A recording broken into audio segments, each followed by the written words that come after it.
이동영의 촉 시간입니다. 오늘 촉 가이드는 박지훈 변호사입니다. 네, 박지훈입니다. 자, 바로 하죠. 아니요. 하고 싶은 말씀이 있으신가요? 아니요. 여쭤볼 게 있어가지고. 네. 저희가 이따가 2부에 손혜원 전 의원과 인터뷰를 하겠습니다만은 네. 일부에서 유죄가 인정돼서 법정 구속은 되지 않았습니다만은 실형이 떨어졌지 않습니까? 그렇죠. 1년 6개월 떨어졌습니다. 근데 2심에서 지금 반전이 일어나서 무죄. 네. 다만 일부 유죄. 그렇죠.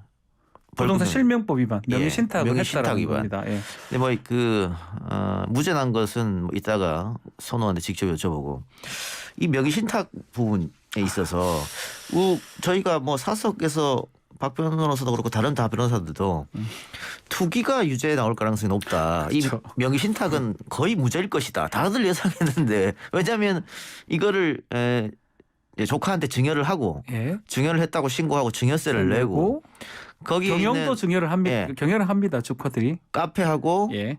또 숙소 그것도 다 조카들이 경영을 하거든요. 그런데 이거를 사실은 선혜원 것이다. 네.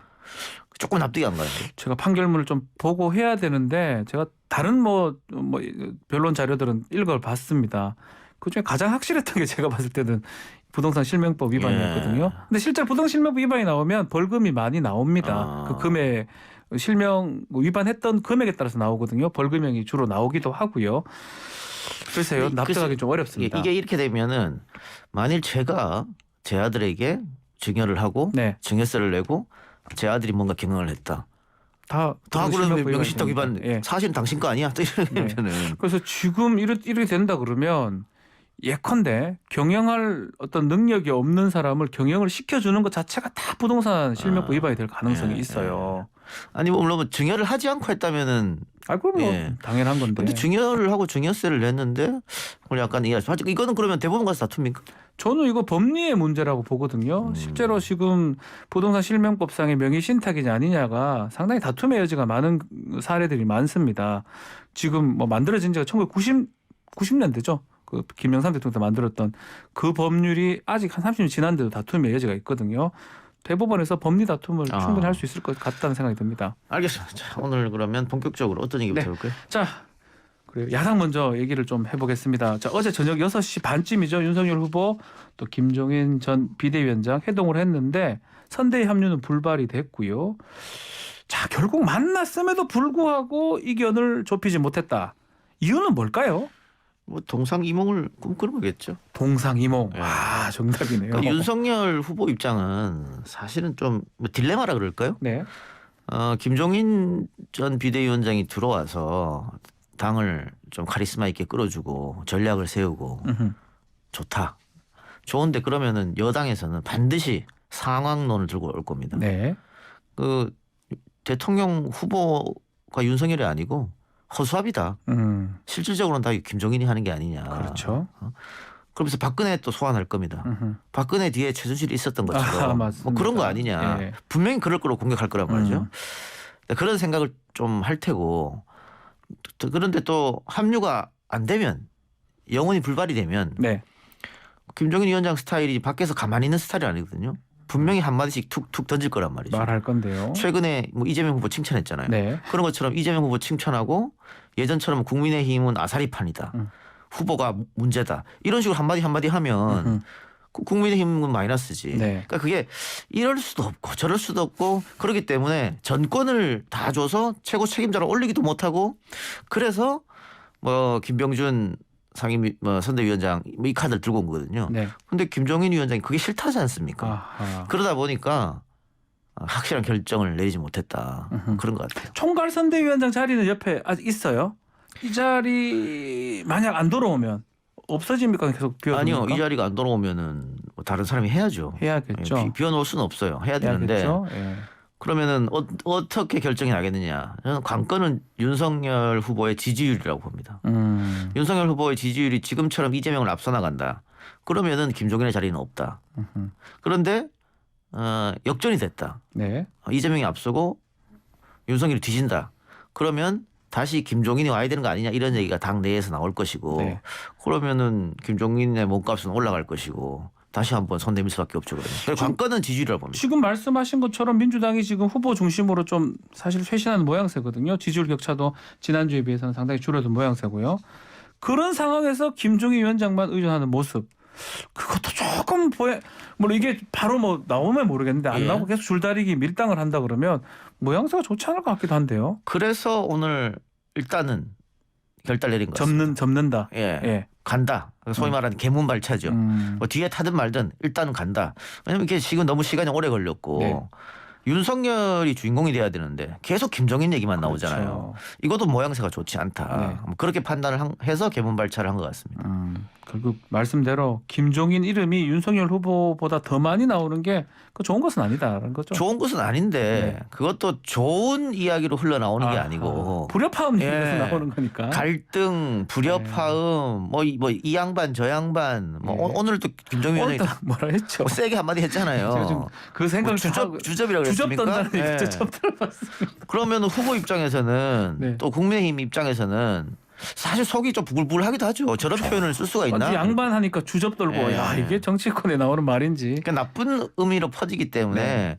빨리 매듭을 지어야 된다 이런 판단을 한 것 같습니다. 자 선대 인선 발표는 됐습니다. 자 무게감 있는 뭐 거의 다 아는 사람들이요. 본부장급에 포진이 됐는데 뭐 예를 들어서 주호영 의원이 조직총괄본부장, 원희룡 지사 같은 경우는 정책총괄본부장, 이준석 대표는 뭐 홍보 미디어 본부장 겸직을 하고요. 권성동 또 김성태 전 의원 뭐 다 아는 사람들이 사실은 어떻게 평가를 하고 있습니까? 무겁습니다. 네? 무거워요. 너무 무겁다. 예. 좀 다이어트가 필요하다. 민주당도 너무 무거워서 안 돌아갔지 않습니까? 묵직묵직하면 기본 사선입니다. 예, 이분들 다 예. 대부분. 좀 네. 가벼워질 필요가 있고 그 외부 인사가 하나도 없다는 게 좀 아쉽고. 그렇죠? 예. 김경률 회계사한테 뭐 타진을 했다는 얘기도 있던데요. 어쨌든 외부 인사가 없다. 그리고 이준석 대표는 당 대표니까 제외하고 네. 젊은 사람이 안 보인다. 아무도 안 보인다. 예, 뭐 이런 네. 것들은 좀 아쉬운데 이게 이제 제대로 불협화음 없이 잘 굴러가면 뭐 일단은 대통령 선거는 그래도 경험이 중요한 거거든요. 그렇죠. 예. 경험 있는 사람들이니까 좀 지켜보죠. 자, 지금 얘기 좀 그대로 같은데요. 국민의힘의 저 젊은 당원이죠. 임승호 대변인 청년 당원인데 지금 선대위 구성 과정에서 우려를 직접 표현을 했는데 SNS에 이재명 후보하고 비교하면서 솔직히 무섭다. 와, 이런 얘기를 쓰기 어렵거든요. 예. 어떤 의미로 봐야 됩니까? 저는 임승호 대변인 잘 보고 있다고 생각합니다. 그러니까 왜냐하면 임 대변인이 젊으니까 네. 또 젊은 사람들의 여론을 좀 파악하고 있을 거 아니에요. 네. 그럼 조금 바뀌는 것을 자기도 느꼈으니까 무섭다 이렇게 표현한 거잖아요. 그러니까 이재명 후보의 지지율이 지난주 지지난주 대폭 떨어지고 윤석열 후보의 지지율이 올랐던 거. 네. 윤석열한테는 독이 됐고 이재명한테는 약이 됐다. 오히려. 그렇죠. 오히려. 네, 그래서 이렇게 하면은 우리가 지겠구나 생각하고 이재명 후보가 외투 벗어 던지고 다 바꾸겠다. 민주당이 이재명이 아니고 이재명의 민주당으로 바뀌겠다. 네. 그리고 어제 뭐 공개 간담회 열면서 일 처리하는 모습 보여주고 이런 것들이 지지자들 좀 뭉치게 하고 젊은 층에게 호소를 하는 것들이 있거든요. 네. 그러니까 민주당은 한번 출렁임을 겪었고 국민의힘은 아직 출렁임을 겪지 않았으니까 선대위를 꾸리지도 않았기 때문에. 그렇죠. 근데 한 번의 위기는 오거든요. 선거를 하면. 그렇죠. 그랬을 때 그러면 너무 늦게 위기가 찾아오면 그때는 어떻게 하느냐. 돌파할 수 아하. 있겠느냐. 네. 뭐 이런 것들. 거기다가 소위 말하는 본부장 리스크가 아직 남아 있으니까 그걸 어떻게 파도를 넘기느냐. 그래서 사실 김종인이 필요할 때는 그때거든요. 본부장 본인 그러니까 그런 리스크가 막 돌아다니고 언론에서 시끄러울 때 한마디로 정리할 수 있는 능력은 김종인밖에 없어요. 그렇죠. 메시지 하나로. 네. 네. 근데 그게 지금 잘 안 되니까 그런 걱정이 있을 겁니다. 좀 뭐 페이스북 보니까 당 상황을 보면 활력 넘치는 신선한 엔진이 꺼져가는 느낌. 상대 당 후보는 연일 눈물 흘리고 과거를 반성하는데 쇼라고 침 한번 뱉겠지만 솔직히 난 무섭다. 야, 이 표현 자체는 좀 통찰력은 있는 것 같습니다. 당의 어떤 좀 어른들 봤을 때 이거 지금 보도가 많이 되고 있는데 어떻게 볼까요? 이재명 후보가 뭐 사제에 절 올리고 네. 그리고 뭐 머리 색깔도 바꾸고 그것도 조금 젊은 층한 어필하려고 하는 그렇죠. 거거든요. 그렇죠. 예. 그리고 뭐 여러 차례 눈물 보이고 그러니까 쇼든 어쨌든 뭐라도 하네. 하는 모습이다. 거기다가 어. 지난주 이재명 후보 일정이 하루에 5개, 6개씩이었어요. 아주 바빴습니다. 예. 반면에 윤석열 후보 일정은 없었습니다. 침대에 있다고. 일주일 동안 3개밖에 없었어요. 예. 그러니까 그런 거와 비교되고 여기는 절도 하고 눈물도 흘리는데 그럼 윤석열은 뭐 했냐라고 지금 국민의힘의 젊은 대변인이 지적하는 거예요. 뭐라도 지금 해야 될 거 아니냐. 네. 예. 바뀔 가능성이 있다 봅니까? 저는 이제 오늘 뭐 개문 발표했으니까요. 바뀔 것이다. 바뀌어야죠. 안 예. 바뀌면 안 됩니다. 예. 그래서 지금보다 더 많이 언론과 좀 접점을 좀 살리고 네. 노출도 많이 하고 뭐 지금까지 안 했던 라디오 인터뷰도 좀 하고 또 이재명 후보 옆에 지금 전문 스타일리스트가 붙었거든요. 아 그런 것 같아요. 예. 윤석열 후보도 필요합니다. 아하. 지금 꼰대 이미지 벌써 던져야 돼요. 정면승부에 출연 요청합니까? 저희는 하죠. 온다면 환영합니까? 환영하죠. 2시간 다 할애할 수 있습니까? 2시간 좀 그렇고 네, 알겠습니다. 30분을 할애할 수 있습니다. 다만 오지 않을 것이다. 네. 자, 여당으로 바로 넘어가도록 하겠습니다. 자, 새로운 민주당 얘기를 하면서 사죄의 절까지 했으면 본인이 직접 한 것 같아요. 이재명 후보 첫 핵심 당직 인선을 했는데 자, 눈에 띄는 게 사무총장에는 김영진 의원 또 전략기획위원장에는 강훈식 의원을 임명했습니다. 이거 어떻게 보십니까? 일단 뭐 강훈식 의원이 이재명 사람이냐? 네. 그건 아닙니다. 손학규 의원하고 함께 있었지 않았나요? 예전에 손학규 의원 밑에 있었죠. 예. 그러다가 뭐 오히려 반 이재명은 아니고 뭐 비 이재명이었다. 네. 뭐 근데 이번에 원팀이 되면서 이제 됐는데 원래 이제 강훈식 의원이 뭐 전략기획위원장을 역임하기도 했었고 예전에 예, 맞습니다. 그리고 스마트하고 또 뭐 또 평론가 출신이니까 또 이 방송 생리도 잘 알고 그렇죠. 저랑 오래 같이 했습니다. 예. 그래서 예. 전략 여론도 좀 알고 하니까 뭐 경험이 있으니까 임명한 것 같고요. 중요한 건 이 사무총장 자리인데 중요한 자리인데요. 여기는 돈을 만지니까 네. 여기에 김영진은 이재명의 최측근이라고 볼 수 있죠. 그렇죠. 그러니까 캠프에서도 열린 캠프에서도 좌장 역할을 했습니다. 재선 의원이지만 이런 말 하면 좀 이상할지도 모르겠는데 하여튼 모든 거는 김영진으로 통한다. 그러니까 김영진을 가장 신뢰하기 때문에 네. 가장 신뢰하는 사람을 사무총장으로 임명했다. 그 사실 전략이라는 것은 전략기획위원장 한 명만 내는 게 아니잖아요. 네. 캠프 여러 사람이 아이디어를 내고 그걸 짜고 전략기획위원장이 취합해가지고 뭐 후보한테 올리는 거니까. 네. 그래서 최측근은 사무총장이었다. 그렇게 보이십니다. 좀 뭐 국민의힘 같은 경우는 지금 권성동 의원이 사무총장이죠. 예. 그만큼 중요한 자리 같은데. 뭐 똑같은 거죠. 최측근 올리는 거는. 자, 이 인선 두 사람 뭐 다른 몇몇도 있긴 한데 이거 보면서 이재명 후보의 의지는 어떤 것인가 우리가 유추할 수 있습니까? 소통이죠. 소통하는 게 제일 중요하다. 빨리빨리 대처. 그러니까 지금까지는 그게 잘 안 됐어요. 약간 별동대 표현은 안 하겠습니다. 예. 기민하게 빨리빨리 움직일 수 그럼요. 있는 후보까지 다이렉트로 올 수 그렇죠. 있는 그것을 보는 것이다. 그러니까 지금 김영진, 강훈식 다 후보랑 다이렉트로 이야기할 수 있는 사람이니까. 그렇죠. 사실 대선 후보쯤 되면요. 그 전에 연락을 긴밀하게 하던 사람도 후보가 탁 되면 굉장히 부담감 때문에 연락하기 어려워집니다. 네. 어. 연락 잘 안 됩니까? 저요? 네. 제가 뭐라고. 하여튼 그런 건데 네. 지금 이렇게 아무 때나 연락할 수 있는 사람을 이렇게 임명했다. 소통이네 결국. 그렇죠. 소통. 그러니까 소통 제일 중요하다. 위에서 아래로 아래에서 위로 빨리빨리 하겠다. 이런 생각인 것 같아요. 네. 자, 국민의힘 대변인이 좀 무섭다고 언급한 부분도 있고요. 또 이재명 후보 뭐 사죄, 절, 반성 여러 가지 행보가 되는데 아니, 계속 그거는 이미지예요. 네. 그러니까 이재명 후보의 이미지가 좀 뻣뻣하다. 그리고 몰아붙인다 너무 사과하지 않는다 이런 이미지가 있잖아요. 그렇죠. 그걸 좀 불식시키고 좀 겸손한 모습을 보여주기 위해서 틈만 날 때만 나다 사과하고 죄송하다 머리 숙이고 지금 이러고 그러니까 뭐 대선은 결국은 이미지가 결정하는 거니까. 그렇죠.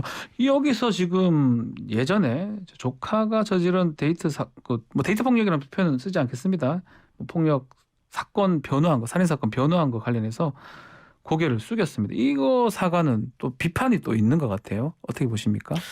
뭐 이거는 글쎄요. 아니 박지훈 변호사잖아요. 저도 살인 사건은 이제 담당한 적이 있는데 할 게 없어요. 심신미약 주장을 했는 거에 대해서 지금 비판을 좀 많이 하고 있는데. 아니 뭐 그 어떤 흉악범죄라도 변호인이 있어야 되는 그렇죠. 것이고 변호를 네. 하는 권리는 있는 거고. 살인 사건이나 어떤 흉악범죄에서 증거관계가 확실해서 부인할 게 없으면 합의 보는 거 다음에는 심신미약 주장하는 거밖에 없어요, 사실은. 그 이재명 후보 집안이 뭐 워낙 가난했기 때문에 네. 좀 어려운 집안이었는데 아무도 법조인이 없다, 아는 사람도 없다. 네. 그러면은 아니 삼촌인데 사실 이런 일이 있었을 때 나는 그런 사건을 변할 수 없지. 라고 외면하면 가족인데 그걸 외면했어 또 비판할 것 같은데 그거는? 그렇죠. 그래서 제가 이제 변호사 입장에서 봤을 때, 저도 변호사니까 입장에서 봤을 때 좀 비판을 위한 비판 같다는 생각이. 데이트 폭력, 그 당시엔 데이트 폭력이라는 용어를 예. 썼습니다. 지금은 쓰지 않습니다. 왜냐하면 폭력이 미화되는 것처럼 보이기 때문에요. 뭐 또 쓴다 해가 좀 잘못된 건 아니고요. 그것도 좀 그렇고 심신미약을 주장한 게 문제가 있다 이렇게 얘기하는 거는 조금 어폐다. 사실은 이게 무슨 선거 관련해서 중요한 이슈가 될 사안은 아니다라는 생각이 많이 드네요. 저는요. 자, 일주일 동안 사과 행보를 지금 보이고 있어요. 사과가 좀 많은 것 같은데 이재명 후보 뭐 머리도 바꾸고 뭐 이것도 쇄신하고 사과하고 이렇게 두 개 같이 한다고 봐야 됩니까? 아 이거는 그 머리 색깔 바꾸는 것은 논란이라 하면 좀 그렇고 찬반으로 갑시다. 찬반. 그 바꿔야 된다고 얘기하는 사람도 있었고 지금이 멋있다더라고 하는 얘기하는 사람이 있었어요. 네. 굉장히 논쟁이 있었는데 결국은 흑발로 바꾼 거는 좀 더 젊어 보이겠다. 상대당 후보보다.